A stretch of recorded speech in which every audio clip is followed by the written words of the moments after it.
I'm requesting a moment of silence for the family of Maxine McClendon, who passed away on this Wednesday.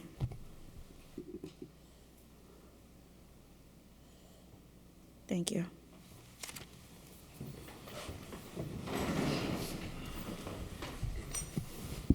Clerk Gowick, roll call.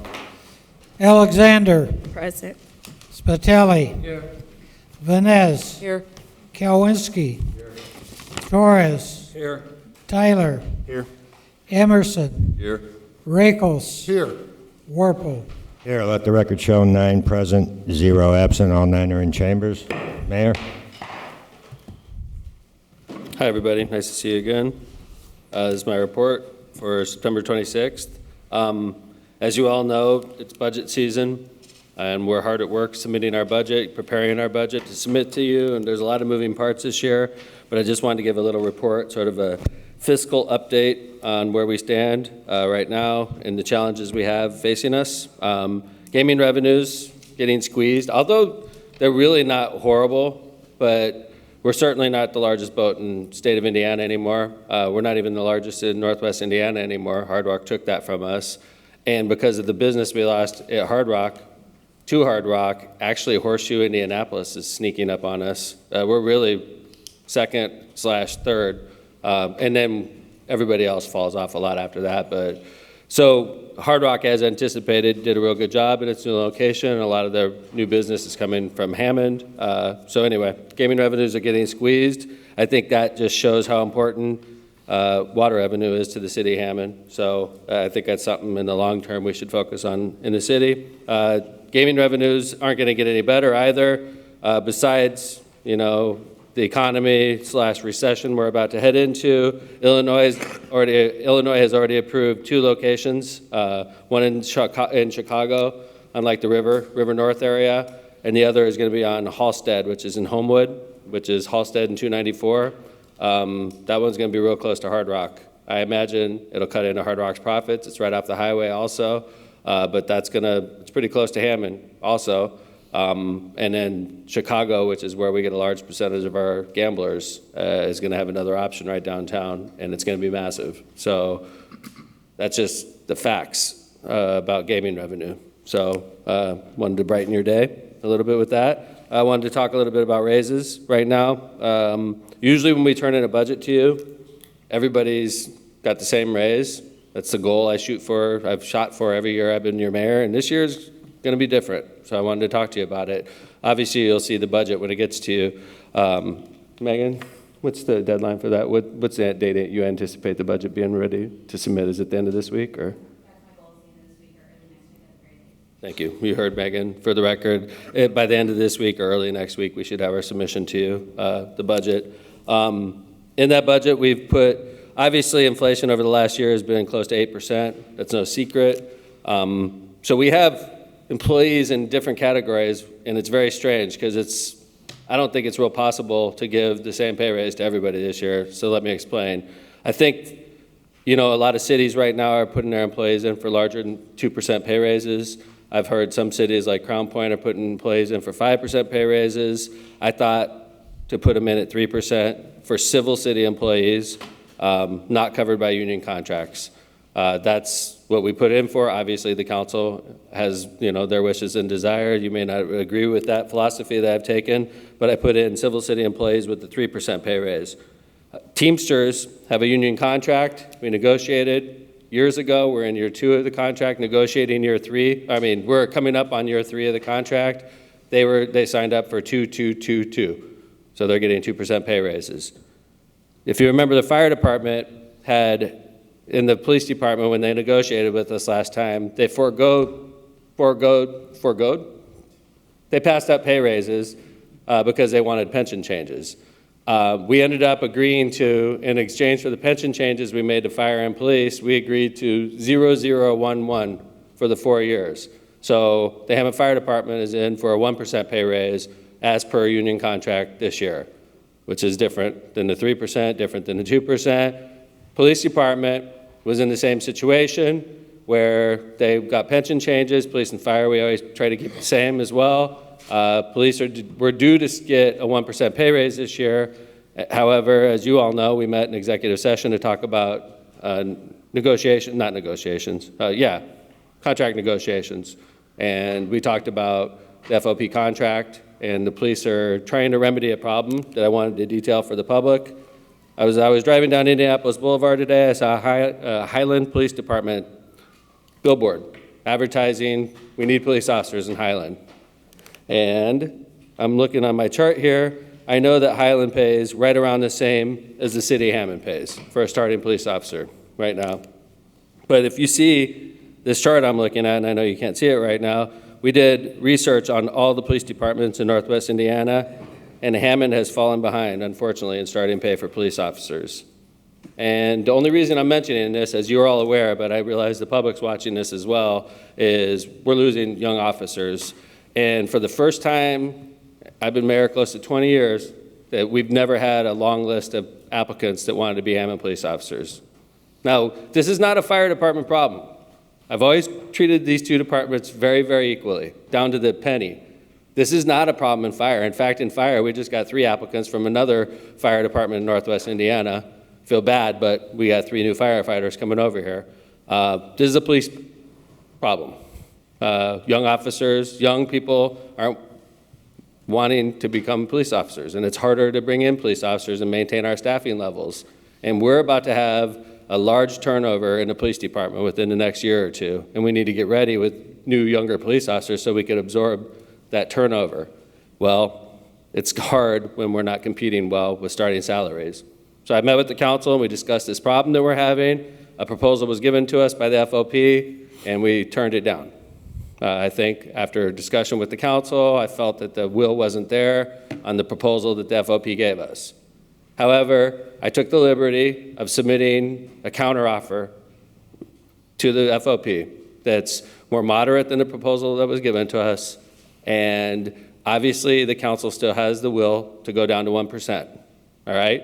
I thought this was the right move to make. We're building those raises into the budget, and if the will is not there, first off, the FOP has to approve the counteroffer I've given to them. If the FOP doesn't approve it, I'm asking the council to draw all the salaries down in the police department to the 1% pay raise. If they do accept it, obviously the council needs to be on board with that as well. I want to tell you that our starting salaries will be as competitive as they are in Northwest Indiana. It won't be the top, but I think there's a lot of other perks that we offer in Hammond that makes us extremely competitive for the starting wages. Now, you know, starts off with pretty big pay raises to the officers at the bottom ranks, and as it starts getting in the middle management and goes higher and higher, the raises drop off a lot, and we're asking for concessions from the FOP in return, significant concessions. So I wanted to let you know that in the spirit of keeping this thing moving forward, the FOP came to us with a pretty good offer, but it was unreasonable with what they were expecting in return. I moderated that. I don't know if the FOP will still be interested, but if they are, I think what they're willing to concede is significant enough that we should consider it. So if this all breaks down, or if you don't support me, you can have the ability as a council to cut back on what we put in, down to the 1%, okay? That's your right. If you guys aren't on board with this, please do it, okay? So anyway, I don't know if you have any questions about that. I also wanted to cover a couple other things, or maybe we could have questions after if you don't mind. Looking at long-term answers, I know we're heading into an election year and people are trying to evaluate what's in their future. I think it's just wise for us to think about what's in the future, okay? Because we're doing some things in Hammond that need to be looked at, and there's gonna be tough decisions ahead in the future for the Hammond Council and for the mayor. So I'm just putting it out there. I said this 4 years ago, I say it again, be careful what you wish for, because there's tough decisions coming in our future. Decisions in the Hammond Sanitary District, and $250 million worth of capital improvements we have to make to the sanitary district. We have to make, we have no choice. $250 million is significant. It's gonna require significant rate increases in the Hammond Sanitary District in the near future, okay? That's realistic. We don't have a choice because it's the US government that's telling us to do it, and they win every time. So that'll be down the road for the council and the mayor to decide, as well as the fiscal challenges we face, including wage inflation, where starting officers demand 20% more than we're offering right now, and that's a problem. Because if we just pick up the bottom officers, you got to pick up middle management as well, so that there's separation in ranks. So I know that this hasn't been the most cheery report I've ever given to you. I apologize for that, but I do want, we are looking real close at our books right now, and I want the council to be ready. We got some decisions to make in the future. Trash and recycling. We met with our trash and recycling this week and discovered that the rates are going to go up a lot next year. We charge $20. It doesn't cover what it costs to remove it. We get weekly trash pickup, we get weekly recycling pickup. What we charge our residents is subsidized by gaming. So these are things that need to be addressed in the future. The buyout ordinance that you guys adopted, I appreciate. Our civil city employees are looking at that. This was also picked up by the Hammond Water Department, who passed it and made it so that if you're an operator, you could not participate in it, which was fair because operators were given large pay increases. So we didn't feel bad about that in the water department. And the Hammond Sanitary District as well picked it up. They're not as worried about operators. Hammond Port Authority picked it up also. I think we have around a dozen employees that have participated or are going to participate in the civil city. So that's my update. I'm willing to answer any questions you have. Sorry about the somber tone, but obviously we got budgets coming up, and we're looking a lot at our books right now, and a lot of people are asking for things. So I don't know if you have any questions, but I'm willing to answer. Any questions? Mr. President. Councilwoman Alexander. Mayor, will we get a copy of whatever you sent over for the? No problem. Okay. I could do that today. We just got it out earlier, Councilwoman, but could we make sure we get a copy to him? That way we can see what the difference is of what was on the last one versus. Yeah, we may be, yeah. Well, there's a big difference, and I will definitely get it to you. But keep in mind that they just received it today, and they have to evaluate it, and they may say no. They may say no, and that's something to consider. Yeah, it'd just be good to something to look at and compare it. Okay. Anyone else? Thank you. Okay. Item number 4, approval of minutes. Mr. President, Councilman Spitali. motion to accept the minutes from December 12, 2022 and be put on file. Second. Motion's been made to accept the minutes by Councilman Spitali, accepted by Councilman Emerson. Is there any discussion? Is there any discussion? Is there any discussion? All those in favor signify by saying aye. Aye. Opposed? The ayes have it. Mr. President, Councilwoman Vines. yes, I move for approval of the executive session minutes of the Common Council meeting, which was held on September 15th in the caucus room at 4:30 to discuss collective bargaining. There was no other topic discussed, and all but one council people were present at the time that attendance was taken. Clerk Gollett. Approve last month's meeting first, and then consider these minutes. We just approved on a voice vote. Okay, I apologize. Okay, the motion's made to accept the attendance, I guess, right? Minutes, whatever, Minutes of the the executive session by Councilwoman Vines, seconded by Second. Councilman Spitali. Is there any discussion? Is there any discussion? Is there any discussion? All those in favor signify by saying aye. Aye. Opposed? The ayes have it. Item number 6, public hearings. Do you want to do, I'm sorry, item number 5, approval of claims. Mr. President, Councilman Rakos. motion to approve claims dated 9/14/2022 and ending with claims dated 9/21/2022. Claim number 5566 through claim number 5852, the amount of $4,868,548.77. Second. Motion's been made by Councilman Rakos, seconded by Councilwoman Vines. Is there any discussion? Is there any discussion? Is there any discussion? Clerk Golick, roll call. Alexander, Yes. Spitali. Yes. Vines, Yes. Galwinski. Torres, Yes. Tyler, Yes. Emerson, Yes. Rakos. Yes. Warple. Yes, let the record show, 9 in favor, 0 opposed. Item number 6, public hearings. Ordinance 22-35 sponsored by Councilman Torres. An ordinance vacating a portion of a 14-foot alley south of the 400 block of Sibley Street, lying between Sibley Street and Fayette Street, City of Hammond, Lake County, Indiana. Does anybody wish to speak on this issue? Does anyone wish to speak on this issue? Does anyone wish to speak on this issue? Hearing none, public hearings are now closed. Item number 7, communications. Does anyone have any communications? Councilman Kowinski. Just an announcement, I received communication that Pulaski Park Neighborhood Association will hold its monthly meeting tomorrow, Tuesday at 6:30 till 8 p.m. at the Hammond Mohawks, located at Calumet and 141st. Thank you. Does anybody else have anything on their communications? Mr. President, Councilman Rakos. HC3 will have their general meeting on October 6th at 5 o'clock p.m. at the Hanson Community Center at 2823 Martha Street. It'll be on October 6th. And Mr. President, Go ahead. HC3 will also be having their Hessville cleanup on Saturday, October 8th, 2022 at 9 a.m.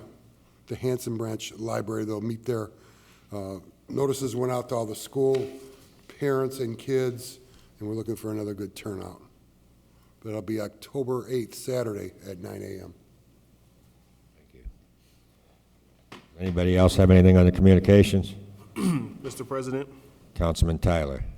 I'd just like to announce that the First Tee of Lake County is hosting, once again, their Cow Patty Bingo. The event will take place this Saturday, October 1st, at, I believe it's 2 p.m. And they're selling tickets either for $100 tickets for a chance to win up to $5,000 or $20 tickets for a chance to win up to $2,000. Thank you. Thank you. Does anybody else have anything on the communications? Does anybody else have anything on the communications? Mr. President. Councilman Tyler. Thank you. Sorry, I was unable to make it, but the Hammond branch of the NAACP held their Freedom Lunch again over this weekend. It's an annual event, annual fundraiser, where they honor different representatives from our community who have made significant contributions to the lives of people of color and our city overall.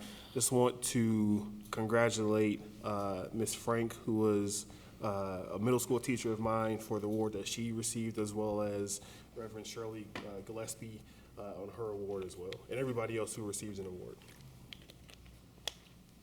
Thank you. Does anybody else have anything on the communications? Does anybody else have anything on the communications? Nobody has any more communications. Communications are now closed. Item number 8, committee reports. Mr. President, Councilman Torres. I'll be bringing out 2235 from council as a whole.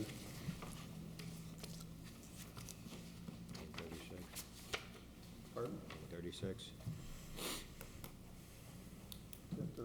35 and 36, or just 35? No, just 2235. Okay, That's got another sponsor. okay. Thank you. Mr. President, Councilwoman Vines. yes, council as a whole will be bringing out 2236. And, Mr. President, Councilwoman Vines. I would like to report out on the Capital Improvements Board meeting, which was held on September 19th. We approved $27,176.65 for the Chicago Street Phase 1 change order numbers 26 through 31. We also approved $95,661.05 for the Michigan and Indianapolis Boulevard intersection improvements. The next meeting will be held on October 3rd with a work-study session at 4:30 and the meeting at 5 p.m. Mr. President, I'd like to continue with the Community and Crime Watch meetings. Coming up, Community Watch at Mount Zion Pleasant View Plaza will be held Wednesday, October 11th at 1 p.m. at Mount Zion Pleasant View Plaza on Kenwood.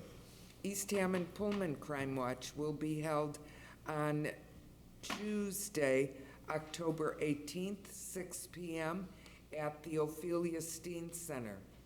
Edison Community Watch will meet Wednesday, October 5th at Edison School, beginning at 6:30 p.m. Harrison Park Crime Watch will meet October 11th, 6 p.m. at the VFW on Holman Avenue. And Hessville Crime Watch will meet Thursday, October 20th at Gene Shepherd Center, beginning at 6 p.m.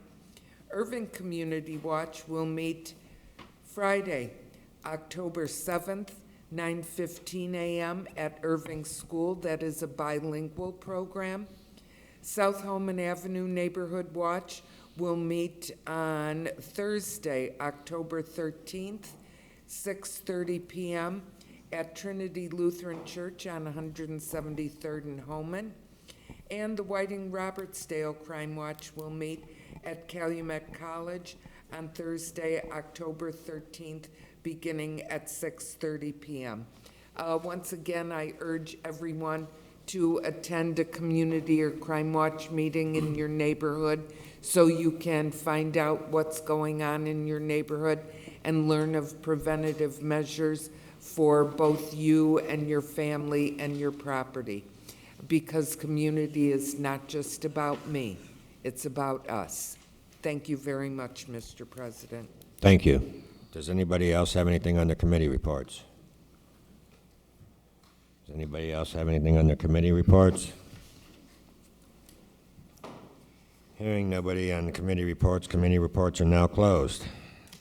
Item number 9, ordinances, third reading and final passage. Ordinance number 2235, sponsored by Councilman Torres. An ordinance vacating a portion of a 14-foot alley south of the 400 block of Sibley Street, lying between Sibley Street and Fayette Street in the city of Hammond, Lake County, Indiana. Mr. President, Councilman Torres. I move for third and final passage of 2235. Motion's been made by Councilman Torres, seconded by Councilman Kowinski. Is there any discussion? Is there any discussion? Is there any discussion? Clerk Golwick, roll call. Alexander, Yes. Spitali, Yes. Vines, Yes. Kalwinski, Torres, Yes. Tyler, Yes. Emerson, Yes. Rakels, Yes. Warple. Yes, let the record show 9 in favor, 0 opposed. Ordinance 22-36, sponsored by Councilwoman Vines. An ordinance amending ordinance number 7192, otherwise known as Chapter 37.0006 of the Hammond Municipal Code pertaining to community and professional development accounts. Mr. President, Councilwoman Vines. I move for final passage of 2236. Second. Motion's been made by Councilwoman Vines, seconded by Councilman Spitali. Is there any discussion? Mr. President, Councilwoman Vines. this is simply renaming a line item from municipal promotions to community and professional development as urged by the State Board of Accounts. Is there any further discussion? Is there any further discussion? Is there any further discussion? Clerk Golick, roll call. Alexander, Yes. Spitali, Yes. Vines, Yes. Kalwinski, Torres, Yes. Tyler, Yes. Emerson, Yes. Rakos, Yes. Warple. Yes, let the record show 9 in favor, 0 opposed. President Warple, that concludes the ordinances for final passage. Thank you. Moving on, item number 10, introduction of ordinances. Item A, ordinance 22-38, sponsored by Councilman Warple. An ordinance amending ordinance 7554, 8452, and ordinance 9168 as it pertains to councilmanic districts in second-class cities. Mr. President, Councilman Rakos. I make a motion, we pass on first and second reading 22-38. Second. Motion's been made by Councilman Rakos, seconded by Councilman Emerson. Is there any discussion? Set vote for final passage next meeting, October 11th.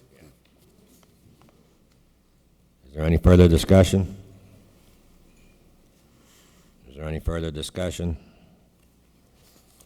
Clerk Golick, I'm sorry, all those in favor signify by saying aye. Aye. Aye. Opposed? The ayes have it. Item B, ordinance 2239, sponsored by Councilman Tyler. An ordinance reclassifying certain lands in the city of Hammond for zoning purposes and amending ordinance number 8514, which is an ordinance establishing a zoning plan for the city of Hammond, including the regulations and maps to administer the zoning plan in order to provide for orderly growth and development within the city, all in accordance with the comprehensive land use plan as amended, for property commonly known as 1918 and 1940 165th Street in Hammond. Mr. President, Councilman Tyler. I make a motion to pass ordinance 2239 on first and second reading, refer to council as a whole with a committee hearing on Tuesday, October 11th at 5:15 p.m. with an intent to consider and also a public hearing for that same day. Second. Do we need both the intent to consider and the public hearing? Well, you could include as he has, as the councilman has stated, but you don't normally do a public hearing for a rezoning. So did you want to rescind that to just an intent to consider? Just a point of clarification. I know we don't normally do it, but is there anything wrong with us doing that? Attorney Berger? It's legal.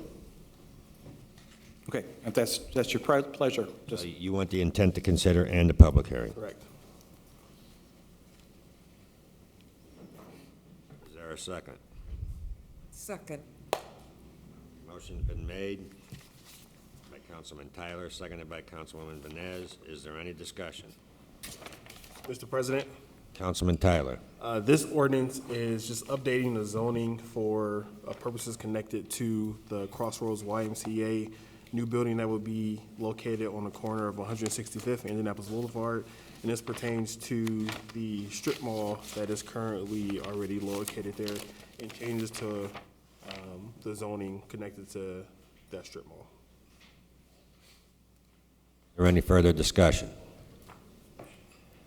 Is there any further discussion? Is there any further discussion?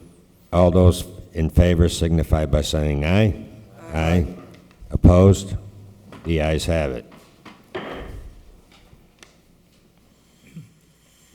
Item C, ordinance 22-40, sponsored by Councilman Tyler.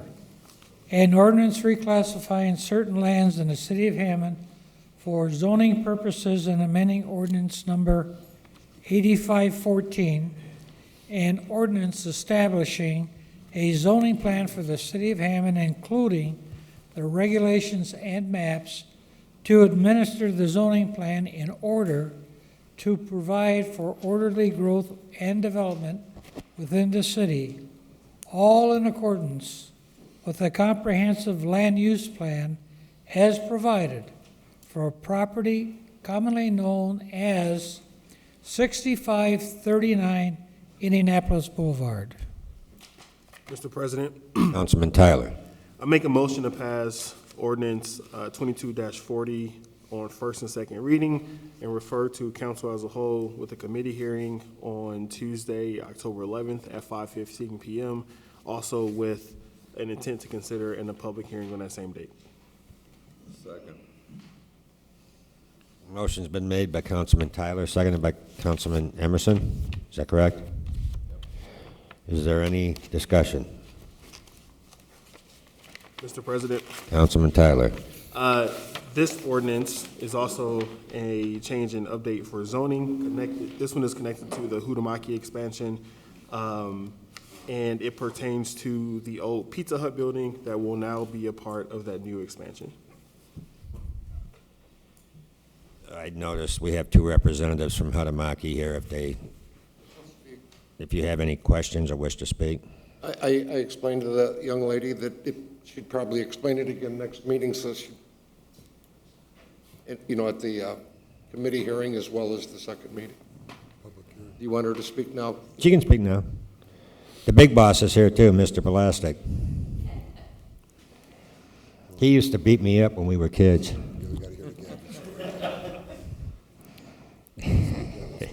He lived right around, like, up on the hill. Good evening. My name is Katie Koff of the law firm of Hepner, Wagner, and Evans. I'm here with Rich Blastic, the regional manager of Humataki. I'd be happy to answer any questions you may have. I think Councilman Tyler did a good job of explaining that the petitioner here, the company, acquired the property that has the old Pizza Hut building with the intent of incorporating that property into current business operations at their headquarters located right across the street. And that property, the Pizza Hut property, is currently zoned in C4, but in order to, they would like to have the same zoning classification as their main facility headquarters, which is in the I2 zoning district. So thanks again, and be happy to answer any other questions. Just a quick question. Does this expansion make it one of the biggest plants of Hutamaki's in the United States?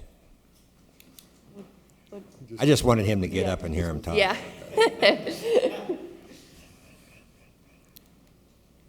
David, we were having fun when we were kids. Yeah, that's true. Okay. No, we're excited. This is going to double our employee count. We're going to go from about 120 to over 220. We will not be one of the biggest, but this business that we're bringing in to Hammond, we will be the first entry of Hutamaki, who is a worldwide company, 38 countries, 20,000 employees. The business we're bringing in, it'll be Hutamaki's first entrance into North America. So we will be very substantial. And right now, at this point, it's reaching about $102 million investment. Are there any new products coming, or are they going to be the products you're doing now? It'll be new products for us. It'll still be the rough molded. We take the recycled paper, the curbside recycled paper, and produce packaging products, the 4-cup drink carriers. If you go to Starbucks and you buy a carrier, it's from Hutamaki and Hammond. Wendy's, all the different locations. We also make filler flats. We also make stadium trays. You go to the local stadiums and trays. We'll be entering the egg carton business also. That'll be the new entry for us. Any other questions for them? Mr. President? Councilman Tyler? Rich, it's good to see you. Good to see Barry. Fellow Councilman Wabash Tyler, I'm grad. Just want to kind of get an update on the timeline for when you guys feel like the expansion will be done. Great question. As you all know, the challenges with supply chain and electronics and that, it's going well. We expect that building to be completed in March. We expect that building to be completed in March, and it's on track. It's on track. Of course, the last section will be the arrival of the roofing materials. And then very soon after that, we will be installing multiple production lines. And I saw that you guys were hiring already. Is that in anticipation of that March completion? Yes, we need to, to bring on that many employees, Councilman Tyler, absolutely. Because the great thing for many of our existing employees, it'll be an opportunity for them to move into, we're a union shop, we're United Steelworkers. They'll bid into new positions, into the expansion, and then the new employees will backfill a lot of our current positions. So that's why we're working now. And come Q4 and Q1, we're going to be full speed in bringing folks on. Is there any information you'd like to share on those openings that you guys are hiring for now? We are looking for mechanics, electricians. There'll be multiple salaried positions, including warehouse managers, supervisors, a lot of our entry-level positions, which are starting at over $23 an hour, with good benefits. And we're having a lot of good applications. It's fun. We just hired a few people from the neighborhood. The one gentleman tells me that he now walks to work. What a pleasure. He walks to work. And we got another employee from the neighborhood who rides their bike to work. So we just love to hear that. But on our website, everything is now, all the applications come through the us.hutamaki.com website, so we encourage people to apply. Thank you. Thank you, Councilman. On the Pizza Hut site, what will be right there? Well, we know that building won't be. That time for that building to come to, but we can't do anything until, we can't touch it really until with a rezoned. But at this point, it's really not part of the current plan, but it will be, after rezoning, it will be incorporated and determined. But there is really nothing planned right now, except for once it's rezoned and we put a plan together, we will be making that more attractive and removing that building. Thank you. Welcome. Mr. President? Councilman Emerson. We talked about this in caucus. How far to 165th are you planning to go? Or is it going to be all building to 165th? We will have an entrance. We will have an entrance for deliveries off of 165th. Yes, this is a 250,000 square foot addition. So what you see right now at our plant, our foundation is about 160,000 on level 1 and 160,000 square feet on level 2. So we're going all the way back to 165th. So right behind Petro's restaurant? Yes. Okay. Yes. That land's being cleared now, right? Yes. Yeah. Anybody else? Just because Councilman Rakos keeps track of this, can you tell us what high school you went to? I'm a proud Gavitt graduate. Thank you. But I'd just like to say thank you to the city of Hammond also. We had to compete for this. We were in competition for this business and this opportunity. Many of you don't know, we have an operation in Marion, Indiana, which isn't that far away, and we were in competition, and just through the work of the council, through the work of the economic development, we're all making this happen. So thank you very much. Thank you. Is anybody else? Thank you, guys. And then, we have a committee hearing on the 11th, correct? Correct. So, did any further discussion? Any further discussion? Any further discussion? All those in favor of the motion for first and second reading signify by saying aye. Aye. Aye. Opposed? The ayes have it. Item D, ordinance 22-41, sponsored by Councilman Tyler.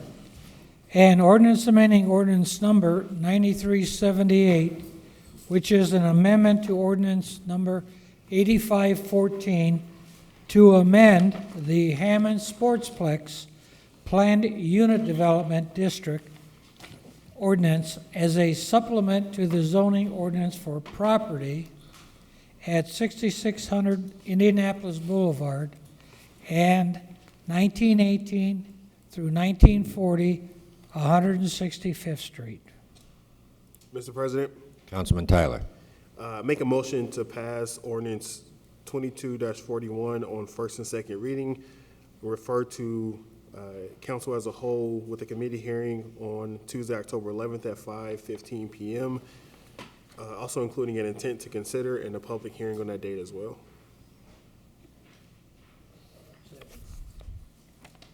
Motion's been made by Councilman Tyler, seconded by Councilwoman Vines. Is there any discussion? Mr. President? Yes, sir. Councilman Tyler, I'm sorry. This ordinance is in connection to, as it states, the Hammond Sportsplex and the zoning around that. Given that we are working to update the zoning for the rest of that property there, this will be incorporated into that. I feel like I'm doing a horrible job explaining this. So, Mr. Poland, if you would like, if we can have Mr. Poland come up and share additional insight too.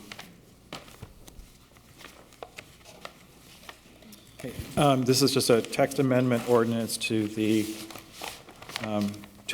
existing PUD district ordinance that, as stated, will incorporate the commercial properties,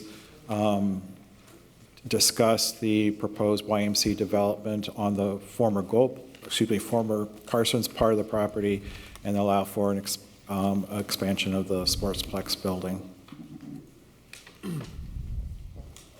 Anybody have any questions for him? Is there any further discussion? Is there any further discussion? Is there any further discussion? All those in favor signify by saying aye. Aye. Aye. Opposed? The ayes have it. President Orpel, that it concludes the introduction of ordinances. Thank you, Clerk Golick. Item number 11, resolutions. There are none. That's pulled. Before I get to item number 12, for the new people in attendance, if you wish to speak in public expression, you'll have 3 minutes, and you need to sign the form here. Item number 12, new and unfinished business. 22R14 was pulled? Kevin said he was pulling it, yeah. Okay. He had to change some language in it. Okay, item number 12, new and unfinished business. Does anybody have anything under new and unfinished business? Councilman Kowinski. Congratulations goes out to Calumet College of St. Joe's for opening their 63-unit dormitory this month. And also congratulations to Calumet College of St. Joe's for its first spring football homecoming activity. A day-long event this past Saturday with a tailgate and touring of the new dorm, as well as the game that Cal College won 35-0. Congratulations on your first homecoming and your victory. Thank you. Thank you. Does anybody have anything else under new and unfinished business? Mr. President? Councilman Tyler. Keeping in the vein of football, in my free time, I coach over at Hammond Central, and as of right now, we're sitting at a record of 5-1, and this week we play Morton in our crosstown rivalry at 7 p.m. at the new Hammond Central field. So I want to encourage all the Hammond residents, if you're interested in football, want to support high school students, then come out and check out the game. It should be a good time. Thank you. Does anybody else have anything under new and unfinished business? Does anybody else have anything under new and unfinished business? Does anybody else have anything under new and unfinished business? New and unfinished business is closed. Item number 13, public expression. Our first speaker is Kenneth Schoen.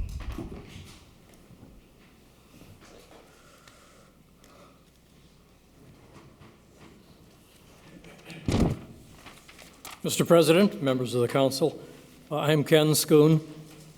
Before I go any further, I should tell you why I was asked to speak. I'm a retired professor of science education at IU Northwest, a former geology instructor at IU Northwest, as well as what was then called Purdue Calumet.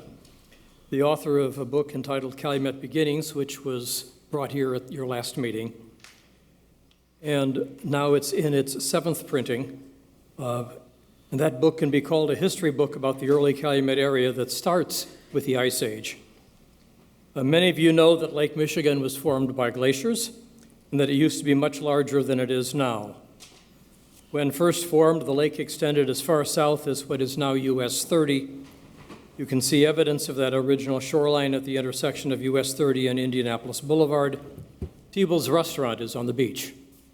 You may not have thought of it that way. North of Route 30, the ground slopes down into what had been the bottom of the lake back about 17,000 years ago. I say this because at that time, all of the city of Hammond, and in fact all of North Township, was underwater. The lake, of course, has shrunk since that time, but not all at once.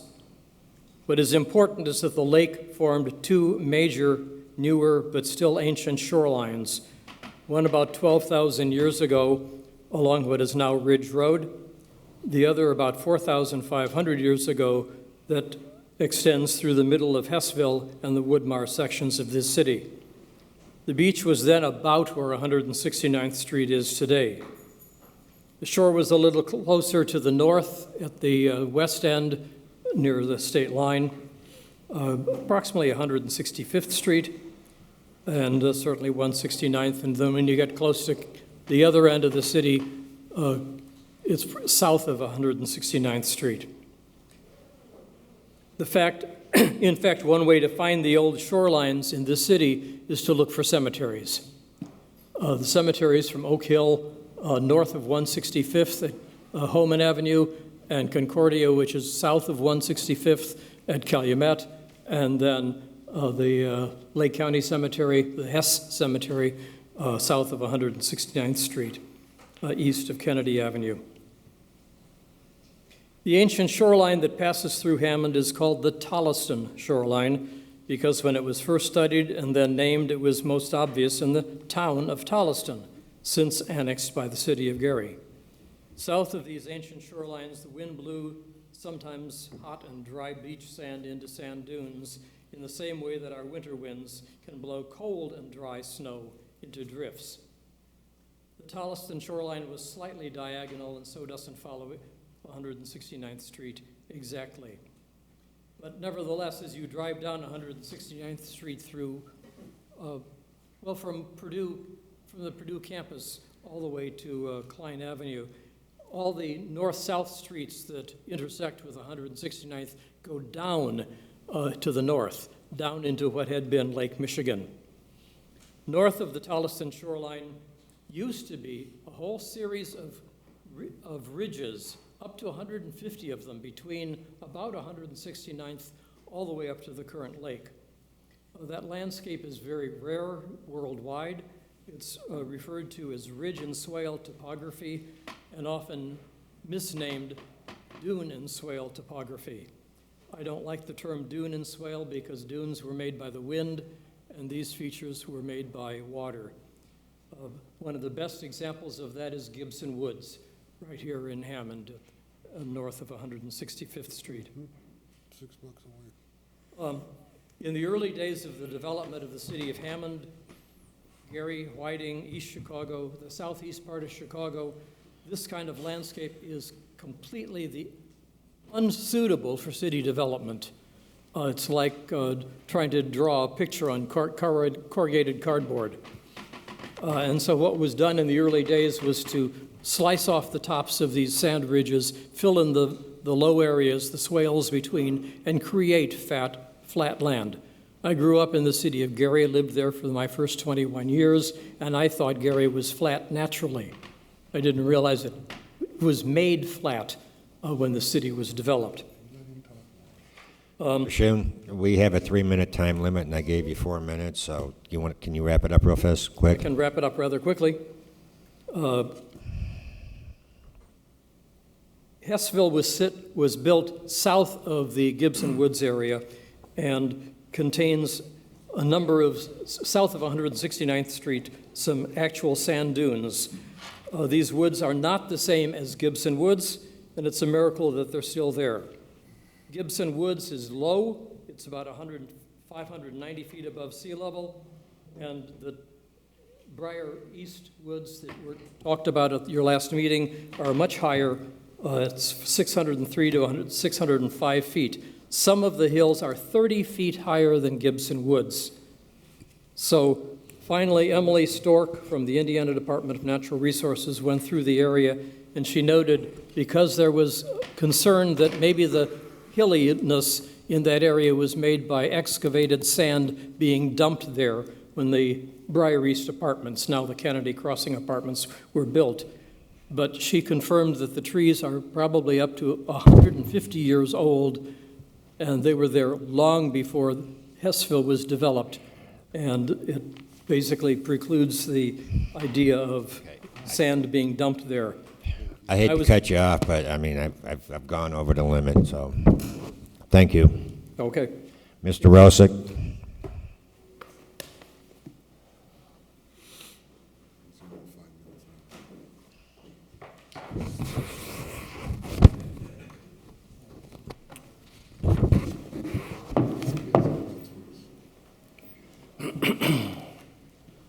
Let's go to everyone. Greetings, Mr. President and councilwomen and councilmen. I just flew in from New York, and boy, are my arms tired. I'd like to thank you to the members who came out and visited our dune woodlands in Hessville. One thing that we did in Hessville, and a group of us did, was develop a group called the Hessville Dune Dusters. And the idea behind the name was we dust the dunes, meaning we clean up the area because there was a lot of trash in them and things like that. We have had at least 2 cleanup events per year. Earth Day is a big one, and then a lot of other little cleanup events during the summer. We've carried out, at one time, 57 black garbage bags and a headless Santa and a bunch of other stuff. We have cleaned up these dunes, and they look pretty good, but you have to do it on a continuous basis, okay? We have over 650 followers right now with Hessville Dune Dusters, and we've got a good, dedicated volunteer force that continues to clean these and pick up trash that has been missed and so on. One thing that I noticed a couple weeks ago was that someone brought to my attention an area of the woods east, on the east end of the woods, behind some townhomes off 171st Street that still had trash through them. My understanding, this was a private part of the woods. And I did not know that it was actually owned by city. So as soon as the whole end of the day was over, I went and checked, and lo and behold, yes, it is now city property. It was purchased by the city a few years ago. So we are scheduling a cleanup for October 22nd from 10 a.m. to 2 p.m., and we will have the Hessville Dune Dusters to clean up that area behind those townhomes. Now, we're going to clean them up, and we're going to rejuvenate the area. But one thing that I'd like to say is that we need more volunteers, and I think we need a little bit more personal and neighborhood responsibility going around for people who just let the area go. Just because there's some trash in there doesn't mean you have to ignore it or blame the city for it. We will clean it up, and we will keep it clean, because trash attracts more trash, and you can't just push it on. So I just wanted to let everybody know that our group will clean this area up, and we will continue to clean it up. One of the things that I wanted to also do was show you an alternative to the city's project of building a bridge through the dune woodlands. The best project that we see is a project that was created in West Lafayette, Indiana. And it's an underpass that was created, and it is a similar type situation that we have here in Hessville. It was constructed for $12.5 million, but it also had a number of other things that were added onto it that would bring the price down. It's 4 lanes. Ours would only be 2 lanes. and maybe a bicycle path and a sidewalk. So you can scale down what is actually needed for our dune section in Hessville. The biggest problem we have, and the city considers the biggest problem, was kids hopping over trains on Grand Avenue. The city's current plan does not address that at all. They keep saying that it does, but nobody will actually admit to you that it solves the problem. The kids will continue to hop the trains because if they have to use the bridge because of a train parked, they will have to walk over 2 miles to use the city bridge. Why build a bridge that doesn't solve the problem? This bridge that we're going to construct is over a half a mile long. The collateral damage that goes along with building a bridge is much greater than it is with an underpass. It doesn't destroy all the woods. It solves the problems, and it's nicer. It's not an eyesore, and it is the best way. Hessville deserves good things, not just the old ways of thinking as far as engineering goes. I gave you all this. Take a close look at this because these are the kind of projects, public works projects. This one was named the Public Works Project of the Year for 2020. Thank you very much. Mr. Stoya? Linda Angiano? Better. I'm trying. Archie Anguiano. Gee. Gee. You even got it phonetically for me that one day, and I still screwed it up. Yeah, I did. I put gee like in geese. Okay, good evening, everybody. I'm Linda Anguiano. I think all of you know me from my numerous times up here. I first wanted to thank City Councilman Torres, and I know Scott Rakos was there. I don't know if any other of you supported the Hispanic Heritage Parade or Festival. It was very well attended. On behalf of Progressive Democrats of America, I know some of you may cringe at that term, but we had a big booth. And I also wanted to announce I'm the new chairperson, so if you have any comments, you can direct them to me. We support, what happened? Somebody turned me off. We support many different causes and issues, such as the one that Ken just spoke about, and we also support Cosecha, which you will hear about soon when members of the group come and present to the City Council. Cosecha is part of a national organization to get driving cards for undocumented people, not just Latinos, but any new immigrants. It was a front page article in the Times last week. I don't know if many of you saw that, but it was a very positive article. We also supported at the booth that we had a petition to save those dunes, to save that woodland. We got 65 new signatures. I tried, but I couldn't get Scott Rakos to sign the petition. I did take a picture of him signing something for a student, and I sent it as a joke to Ken. And I said, look, Scott signed your petition. He thought it was true and sent it to a whole bunch of his friends. Anyway, we were very enthused by the crowd. We were constantly busy. There was just 4 volunteers. But we estimated we talked to between 200 and 300 people, maybe more, because sometimes we would talk to a group of students or a family. It was very powerful. It was very awesome. What was really exciting is all the people, young and middle-aged, who want to get involved in politics, who want to get involved in democratic politics. So we were really excited about that, and we're going to have a meeting. We usually have a meeting for the members, but we're going to have a meeting where we invite new potential members who want to learn about how the City Council works or how we work. And, you know, we'll invite them to come and witness what's going on here and meet you all. But that was very exciting. Oops, how's my time? How's my time? I already talked 4 or 5 minutes? Oh, okay.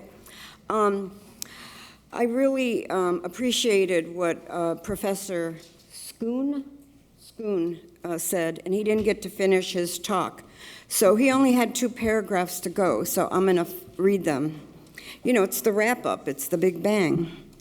He said that this uneven ground, this is the last thing he said, is definitely not excavated sand from the Kennedy Crossing apartments. When I was teaching at IU Northwest, I brought my students each year to Gibson Woods.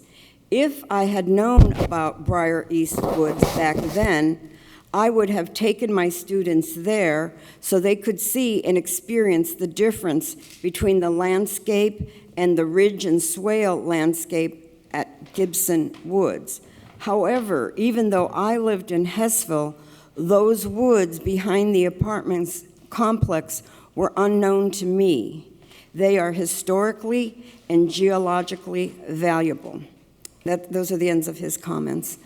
I also grew up in Hessville, and as I mentioned here before, I played in the woods over where now Morton sits and Scott Middle School sits. And I can attest the difference when you chop down hundreds of trees and the noise and the pollution.